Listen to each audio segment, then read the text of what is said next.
Good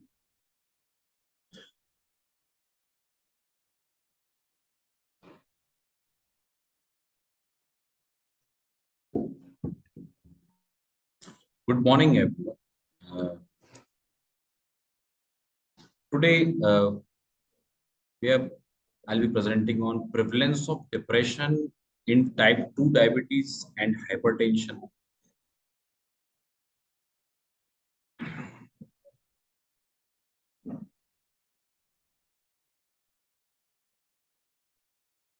So, depression is the leading cause of disability. Globally, depression affects about 280 million people worldwide. More women are affected by depression than men. It occurs at any age, first depressive episode by early 30s. WHO states that depression is the leading cause of disability as measured by years lived with disability and fourth leading contributor to the global burden of disease. As per recent analysis, in India, about 47.7 million cases were found to have depressive disorder, contributing the most of the total mental disorders. Crude prevalence of depressive disorder was 3.3%. Mega cities with population more than 1 million may have a higher influence compared with smaller cities and rural areas. Depressive disorder is more prevalent in the productive age group, that is 30 to 59 years age group, and is relatively high among females. So this study by Rajkumar Lalwani et al., that is the prevalence of depression in Indian patients with type 2 diabetes and or hypertension depth study, published in 2019. Aim of this study was to determine the prevalence of depression in patients with uncontrolled and controlled and uncontrolled type 2 diabetes and or hypertension in India. Association of depression with socio-demographic profile and clinical risk factor was also assessed.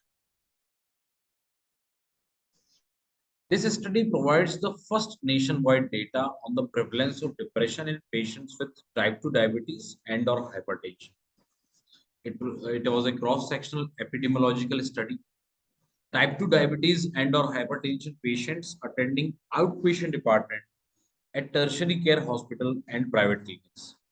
It included 54 cities and sample size was 1,829 patients. So results, type 2 diabetes, in patients of type 2 diabetes, prevalence of depression was seen in 51.03% of patients. In cases of hypertension, the prevalence of depression was seen in 46.94% of patients. And those with both type 2 diabetes and hypertension, prevalence of depression was found to be around 48.64%. This included further demographic details. The study included 295 males, females were 278, those with hypertension. Those with type 2 diabetes, males were 315 and females were 316.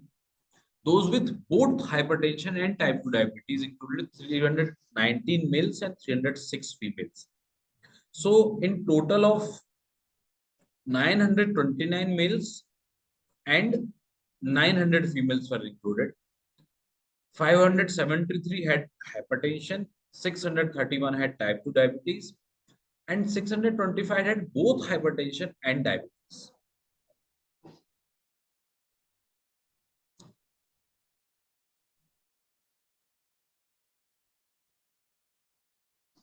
Now, the depression severity in these patients with both hypertension and diabetes,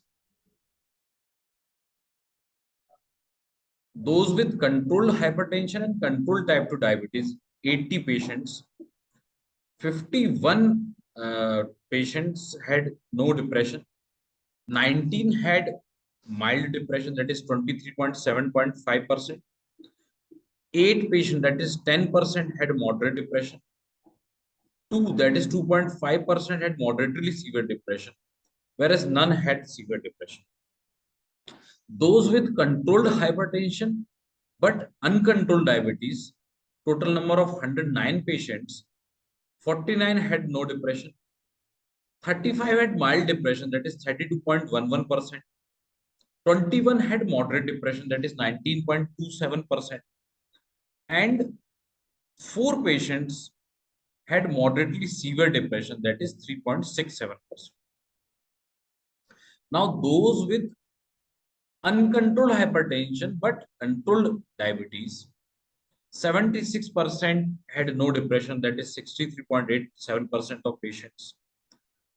Mild depression was seen in 33 patients, that is 27.73%. 9 patients had moderate depression, which was 7.56%. And 1 patient, that is 0.84%, had moderately severe patient, and none had severe depression. Now, those with both uncontrolled hypertension and uncontrolled diabetes, total number of patients 317, 145 had no depression, that is 45.74% had no depression. 109 patients, that is 34.38% patient, had mild depression. 49 patients had moderate depression, that was 15.46%. 13 patients had moderately severe depression, that was 4.1%. And 1 patient had severe depression, which was 0.32%.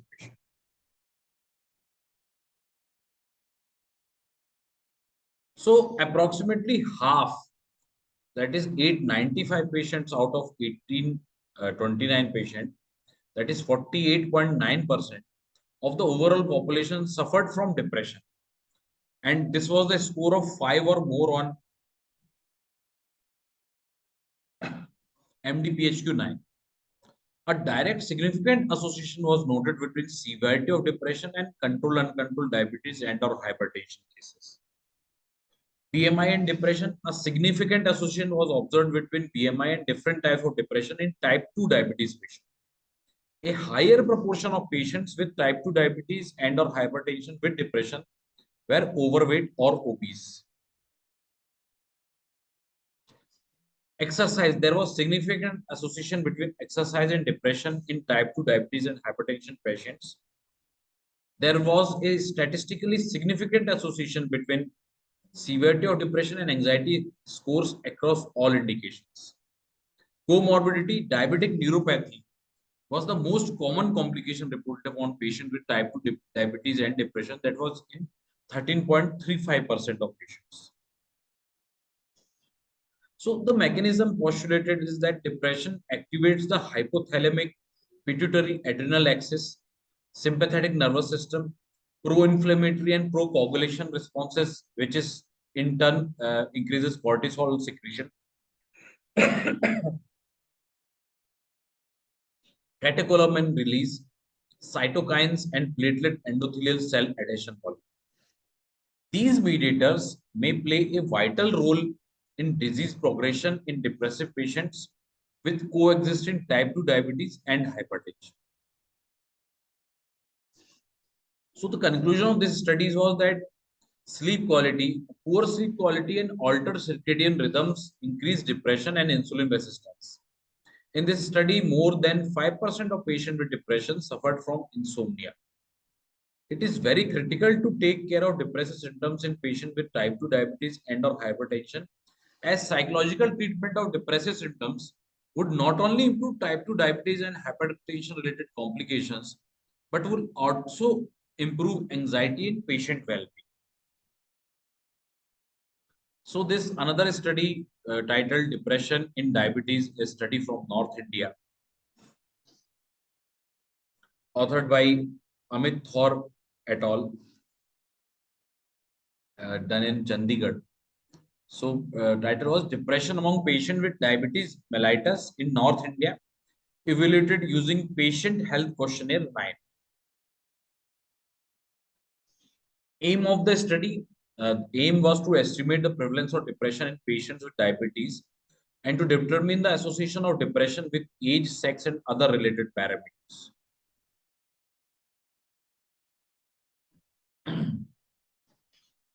Study was a cross-sectional study carried out in endocrinology clinic of tertiary care hospital in North India.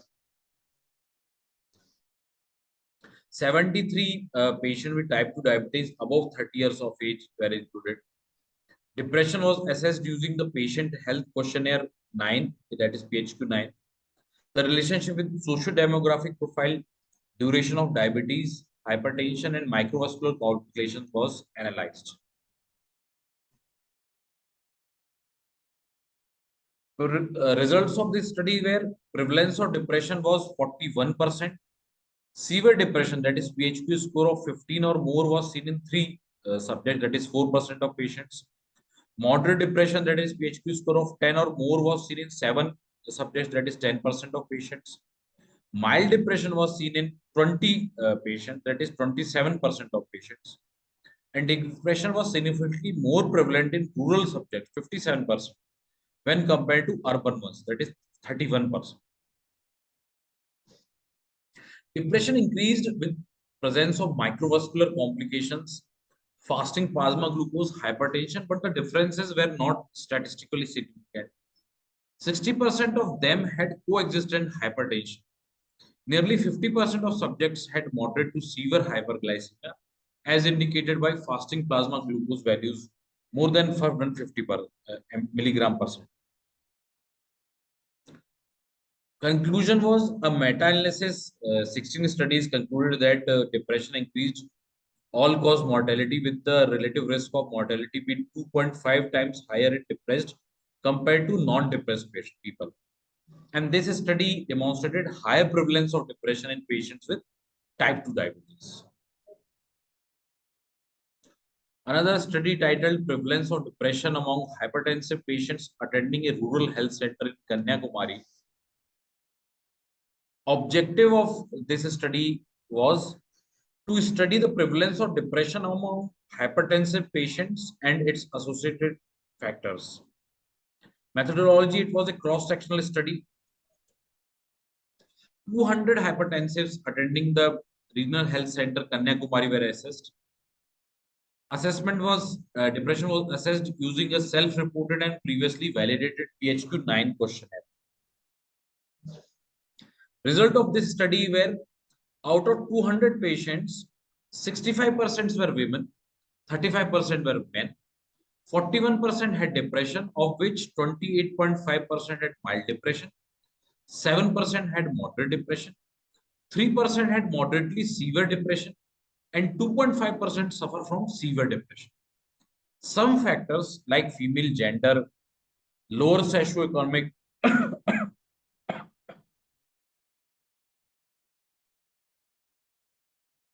lower socioeconomic status, some factors like female gender, low socioeconomic status, positive family history, uncontrolled blood pressure, not taking medication, and presence of comorbidities were found to be significantly associated with depression.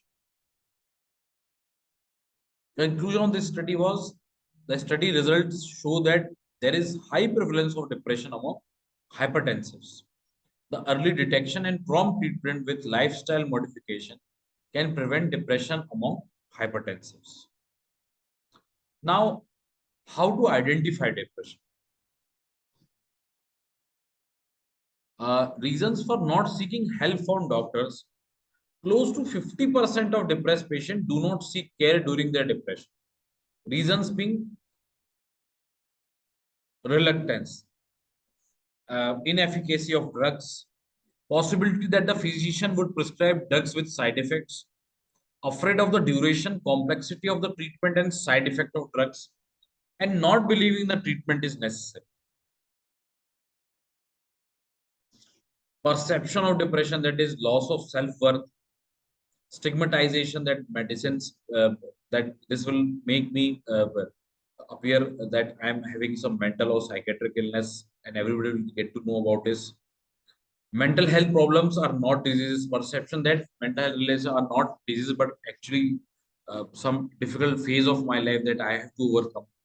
And depression is a taboo subject that nobody wants to talk about. Social environment in France, a survey, 12.5% of patients said that they would be afraid to consult a physician for depressive symptoms.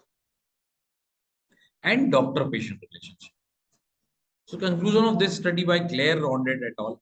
Was that better information on depression and its treatment and for an improvement in its detection by primary caregivers in a more proactive and systematic manner in poor, vulnerable, and uh, undeserved patients it needed. Clearly talking about mood disorders more often and more openly during a primary care consultation in order to destigmatize, diagnose, and possibly treat depression requires a trusting relationship between the doctor and patient.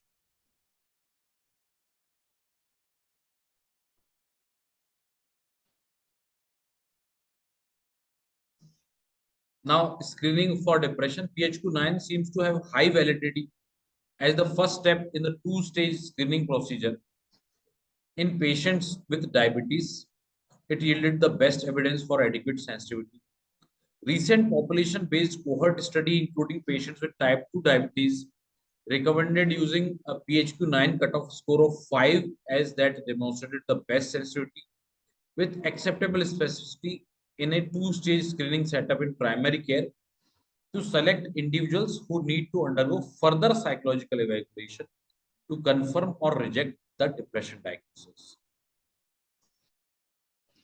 Now, ICD-11, DSM-5 for diagnosing depression.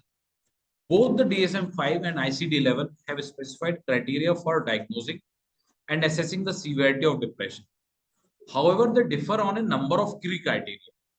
In the ICD-11, a depressive episode is defined by the concurrent presence of at least 5 out of 10 list of 10 symptoms, which must occur most of the day, nearly every day for at least 2 weeks. One of these symptoms must be depressed mood or markedly diminished interest or pleasure in activities. DSM-5, one must be depressed mood or loss of interest or pleasure, and 4 or more other symptoms for at least 2 weeks. In ICD, main symptoms are depressed mood, loss of interest and enjoyment in previously pleasurable activities, reduced energy leading to increased fatigability and diminished activity. Other common symptoms include reduced concentration and attention, reduced self-esteem and self-confidence, feeling guilty and worthless, ideas or acts of self-harm or suicide, and disturbed sleep and diminished appetite. Diagnostic criteria for depression in DSM-5, uh, one must be depressed mood or loss of interest or pleasure, and 4 or more of these should be present, which includes change in appetite, weight loss or gain unrelated to dieting, trouble sleeping or sleeping too much, loss of energy or increased fatigue, increase in purposeless physical activity or slowed movements or speech, feeling worthless or guilty, difficulty thinking, concentrating, or making decisions, thoughts of death or suicide. The symptoms cause clinically significant distress or impairment in social, occupational, or other important areas of function. The episode is not attributable to the physiological effects of a substance or other medical conditions. A and C represent AAC criteria represent major depressive disorder. The occurrence of major depressive episode is not better explained by schizoaffective disorder, schizophrenia, schizophreniform disorder, delusional disorder, or other specified and unspecified schizophrenia spectrum and other psychotic disorders.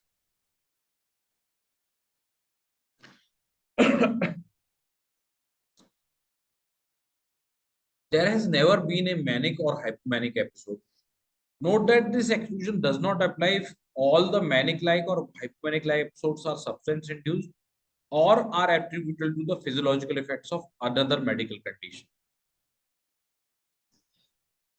Now, signs of depression, it includes seemingly preoccupied, lack of eye contact, sad appearance, memory loss, poor concentration, and poor abstract reasoning, pacing, hand wringing and pulling on hair, slowed speech, seize and long pauses, self-depreciatory manner or belligerence and defiance, especially in adolescence. slowed body movements even to the extent of being motionless or catatonic.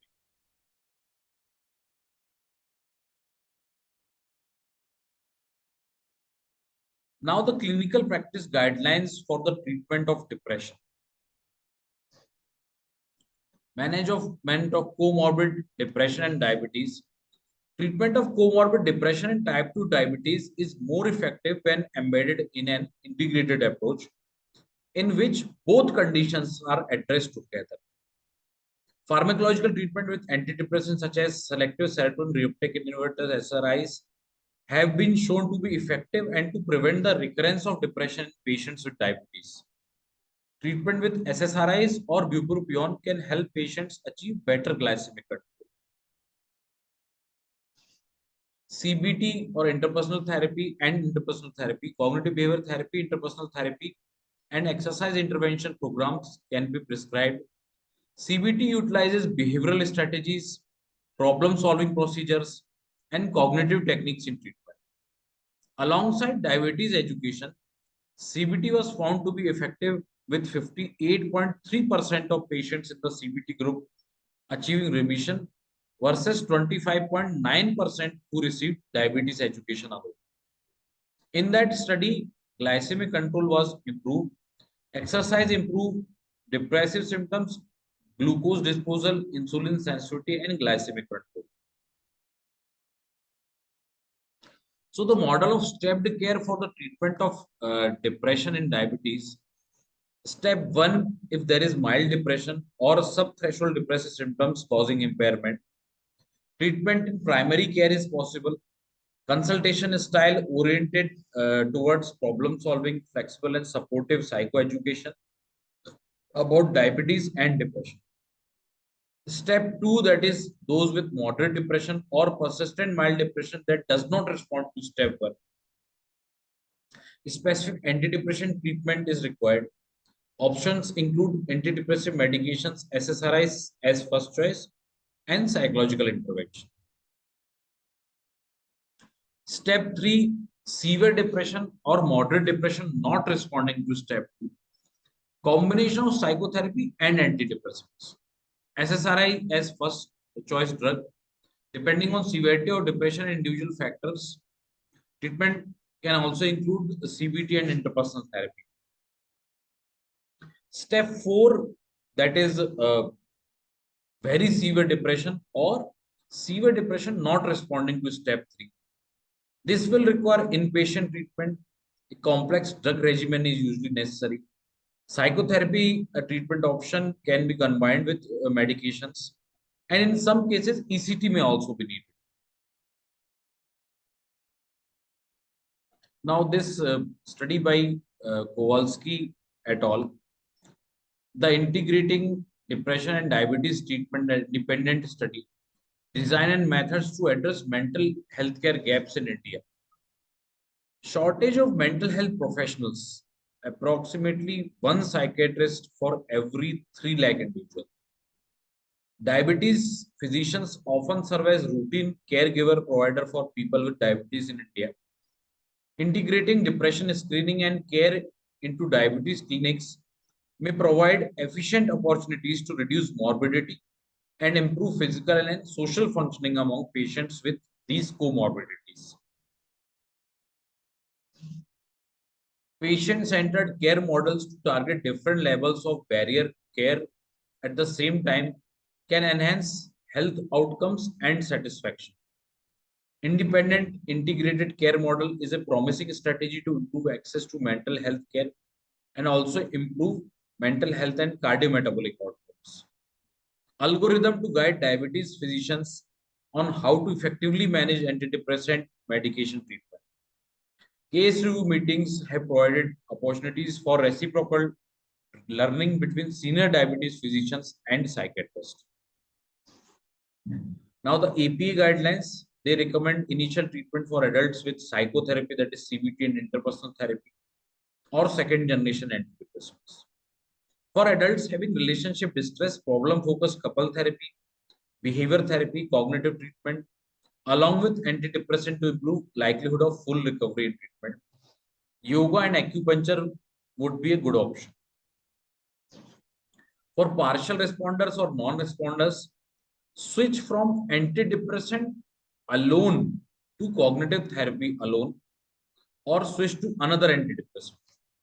This is for the partial responders and non-responders. Subthreshold or minor depression, CBT alone or along with SSRI, that is escitalopram or sertraline, can be done. Initial treatment in adolescents includes CBT or interpersonal therapy or fluoxetine. Now, coming to Indian Journal of Psychiatry or IPS guidelines for the management of depression. Patient with depressive features establish the diagnosis with proper assessment, non-pharmacological psychoeducations, then pharmacotherapy and ECT. These are three modes of treatment and depending on the severity. So if mild to moderate depression is present, psychotherapy alone can be helpful in mild cases. In moderate cases, psychotherapy augmented with pharmacotherapy is better option. In cases of severe depression, SSRI, if not response, then change to venlafaxine or mirtazapine. US FDA has approved use of fluoxetine in children aged 8 years or above and use of escitalopram in children aged 12 or above. Adolescents aged 12 to 17 years who were treated with escitalopram 10 to 20 mg per day. Escitalopram was superior to placebo and was well tolerated. Response and remission rates were significantly higher with escitalopram. Escitalopram has been evaluated in children aged 12 or more and has been reported to be efficacious and safe. Other alternative first-line antidepressants include sertraline. Fluoxetine was better tolerated than duloxetine and imipramine, and fluoxetine with CBT gives a good response.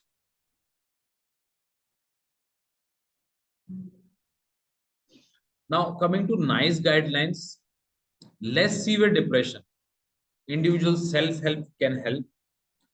Psychotherapy, which includes CBT, 10 sessions up to 30 minutes, then 15 minutes sessions over 9 to 12 weeks with follow-up. 45 minutes of aerobic exercise twice weekly for 6 weeks. 8 members are included in the group. Behavioral activation and interpersonal therapy and pharmacotherapy with SSRIs. In cases of, according to NICE guidelines, in cases of severe depression, psychotherapy, high intensity intervention, that is CBT, behavioral activation and interpersonal therapy, and pharmacotherapy with SSRIs or mirtazapine, and tricycline patient or nortriptyline in non-responders alone or in with combination therapy. So SSRIs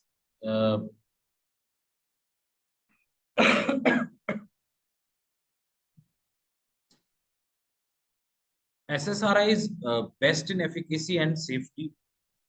Selectively inhibit 5-HT uptake. Differ from TCs by having little affinity for muscarinic as well as many other neuroreceptors. Much higher therapeutic index than tricyclic antidepressants or MAO inhibitors. Much better tolerated in early therapy and equal or almost equal efficacy to tricyclic antidepressants. Now, efficacy and drug-drug interaction among different antidepressant. This is from Kennedy et al. The Canadian Network for Mood and Anxiety Treatments, CanMed 2016 clinical guidelines for the management of adults with major depressive disorder. This was published in Canadian Journal of Psychiatry in 2016. So the first line antidepressant with evidence for superior efficacy. So level 1 were escitalopram, venlafaxine and sertraline. Level 2 were milnacipran, mirtazapine and duloxetine. Minimal drug-drug interaction or low potential was seen in escitalopram, venlafaxine, mirtazapine and desvenlafaxine. Higher potential of drug-drug interaction was with paroxetine, salicylic, sertraline, and fluoxetine. Key message is majority of primary care patients with depression receive an intervention of some kind, but only 40% are treated according to the guidelines. A higher proportion of patients with depression are treated by their primary care physicians with medication outweighing non-medical interventions. It is necessary to train medical students and continuously equip and upgrade primary care physicians in the diagnosis of depression and the indications for various forms of treatments in order to ensure that depression is treated according to the prevailing guidelines. Thank you.